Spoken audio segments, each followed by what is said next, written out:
Welcome to Play Misty for You. This is Good Morning Vietnam episode. I went to the nail salon today and I asked the young woman doing my nails if anyone was from Vietnam. And she said, all of us, to which I said Xing Chao, which means hello in Vietnamese. I told her that I lived in Hoi An for 5 months last year. She and I had a great time for the rest of the time I was there. She told me that when she heard about America, that she was told it was modern and shiny and clean and safe. And she got here and she said that her mom and her looked at each other and she told her mom they lied to us. And I felt the same way when I got to Vietnam, which was I was expecting old-timey, tattered, tense, I don't know what else. But I got there to Da Nang and to Hoi An, and I was only in the central coast of Vietnam, but they lied to us because that place was so fabulous and beautiful and clean and modern. During my time there, I went to a hospital in Da Nang, which had state-of-the-art facility. First of all, they had many hospitals and each one was nicer than the next. I went in and there's a desk that you go to if you're from another country. They provide concierge that speaks your language, gets you from place to place, and helps you. Did I have international health insurance? No, I did not. I had no health insurance at that time. Did that matter? Absolutely not. I just went into this beautiful hospital where there was no lines. The woman behind the desk took me down to where they do the MRIs, a bone density. I was able to see 2 different doctors. She took me to the pharmacy. I think all in all, it was like 3,639,000 Viet Dong, which is $140. So that was nice. We like that a lot. Also, have that gene where coriander or cilantro tastes like soap. You can imagine that every single dish in Vietnam has coriander in it. Not a big fan. I know. That's the first thing everyone says when I say I was there for 5 months. They're like, oh my God, the food. I'm like, yeah. I mean, it'd be the same thing for me in Thailand. Just, I'm at 86 on the coriander. But here was the blessing, is that the people in Vietnam tend to be perfectionists at anything they do. So when I went to the Japanese restaurant in Hoi An, most amazing sushi ever. So good. I shouldn't say most amazing. It was not better than the sushi I had in Japan, but it was fab. Then I went to the Italian place. It was okay. The cheeseburger place, love. Could not get enough. The Mexican food, here's the low down dirty truth. I have lived in 2 places in my lifetime, Texas and California. Yet I had the best Mexican food of my life on a beach in Anh Bang, Vietnam. No lies told. In fact, I had never had a churro before until I went. I mean, I'd had them, but I didn't know they were supposed to taste good. I've only had them dry and crunchy. This was like cake and cinnamon and sugar, had a beautiful, delicious baby with caramel sauce. I can't even. It was really, really good. I went to a Mexican restaurant there in my first week, and there was a woman sitting there with her son. He was like maybe 11 or 12. At a certain point, she asked me a question. Turns out they're Australian. They were there for a holiday. We just got to chatting. We liked all the same TV shows, Fleabag being like at the top of the list. I can't remember all the other things we bonded on, but that was it. From then on, while they were still in Vietnam, we were buddies. And they introduced me to another friend of theirs, and that was it. We just hung around town together.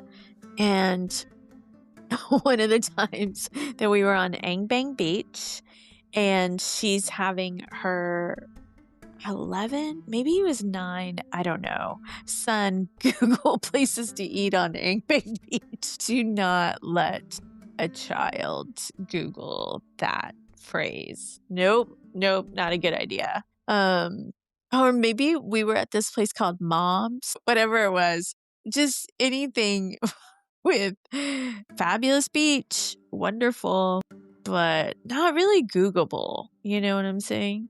It was, best Mexican food. There was a Greek place that I was obsessed with. Another thing there, they have, instead of Uber, it's called Grab. And to order food in from my Grab driver cost under $5. So it was, you could breakfast, lunch, and dinner, especially during monsoon season. Just have your Grab driver bring you anything you want. But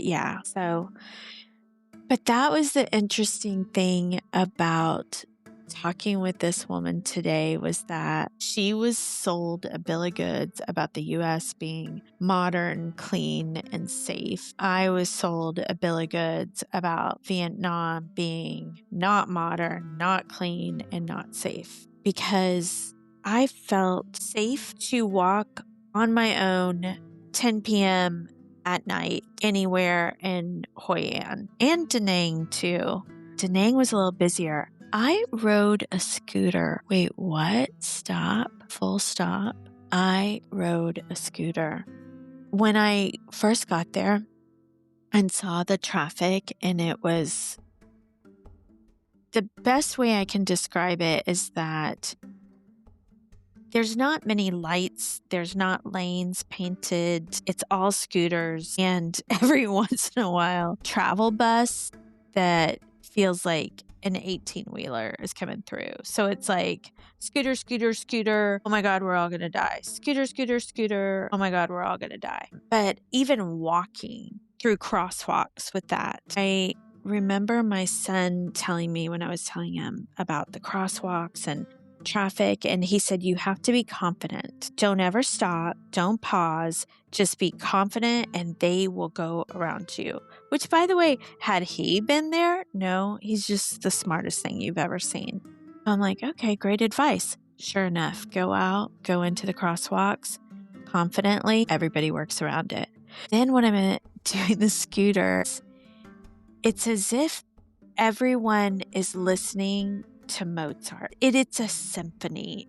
It feels like there's a bigger conductor that everyone is tuned into. Then I'm like listening to Rick Astley. Never gonna give you up. They're on Mozart. I'm Rick Astley. I'm on a scooter, just totally Three Stooging it. It wasn't pretty. It was fun. It was fun. There is nothing like being over 50, putting headphones on, listening to Radiohead, and riding a scooter as fast as you can up and down the beach in Hoi An, Vietnam. Gets me a little misty. Oh, and they definitely, I would say that White Lotus nailed it with the LBH, the losers back home. There was a whole subset of men around my age who treated their scooters like they were Harleys, who treated their $15,000 a year like it was 50 million, because over there it was, had their, let's pray these women were of age on the back of their scooters. That was the only part that was nauseating. They would look at me like I was their ex-wife from Brentwood that was pissed. which by the way, I'm like, dude, do your own thing. I got a lot of judgment, but I also like none of my business. They would glare at me. I'm not coming to collect your alimony.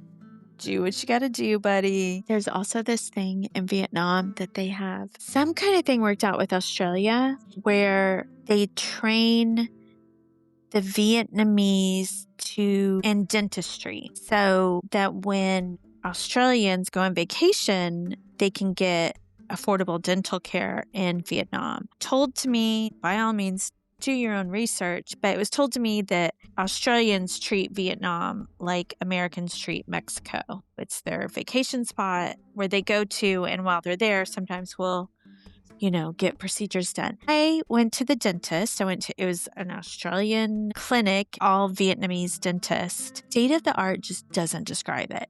It doesn't describe it. It was 4 floors, all modern. They sent a driver for me in Hoi An, which is about 20 minutes away. When I say they sent a driver for me, I'm talking Kim Kardashian, black SUV, pick me up, door to door. No extra charge. No. I needed a bridge. They did a three teeth. I want to say tooth.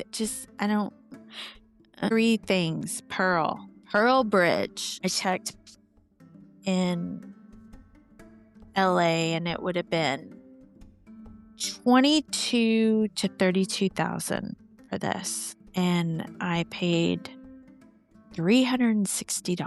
It is less expensive to fly to Vietnam for dental care, amazing dental care, and fly back home and stay in a 5-star hotel for $40 to $80 a night. Then get it.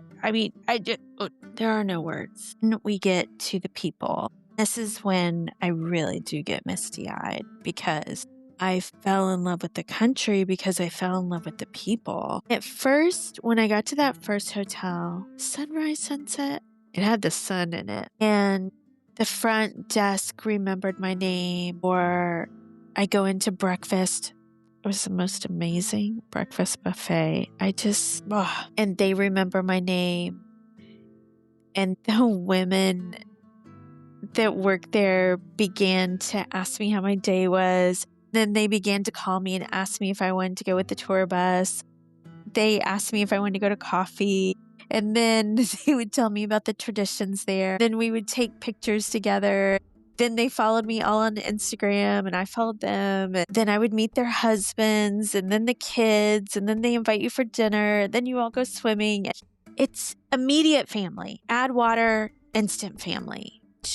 And so many of them were shocked that I was traveling on my own, appalled that I was traveling on my own, curious, questioning my sanity, whatever it was. There were a lot of oohs and ahs that I would be traveling on my own. Oh, there was this one time, and this is it.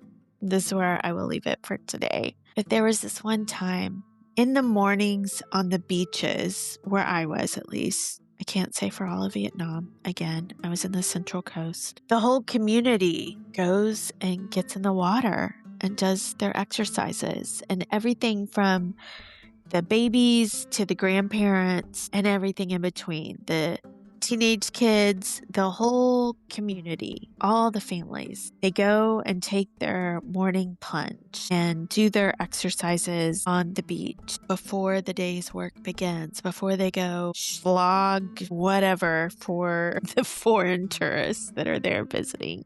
I think it was like in my first week and a half that I was there and watching this community and the splashing in the water and the families. I just had to go hide behind one of the lawn chairs because I could not stop sniveling. That's a word. I couldn't stop appreciating on a visceral level the beauty of it, the community of it. Then right when I finally pull myself together and I start walking back to my abode, one of the moms in this family she just came and put her arm around me. She was soaking wet and she just threw her arm around me. Sure, I want to go back 100%. But I have a son here who I love and I get to see every single weekend, and we get to go have lunch at some very expensive sushi place he's picked out for me to pay for, which I happily do, to just have a conversation with him and get to give him a hug. I want to take him with me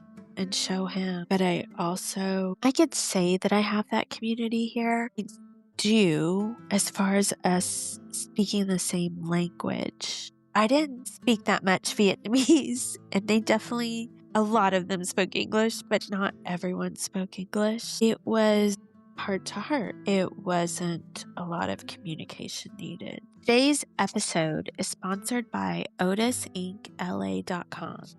My favorite people in the wheel hardware universe. Use code Misty today at checkout and they will upgrade you from ground to 2-day air for free because they care about velocity. Do you like it? I like it. Fridays are going to be listener mail and I will read them here. So get them in. The email is P, M as in Mary, F as in Frank, Y, at Misty, MISTY, MCA, F as in Frank, EE.com. And just tell me about a lived experience that you've had or any questions. I love to answer questions. All right. Thanks so much.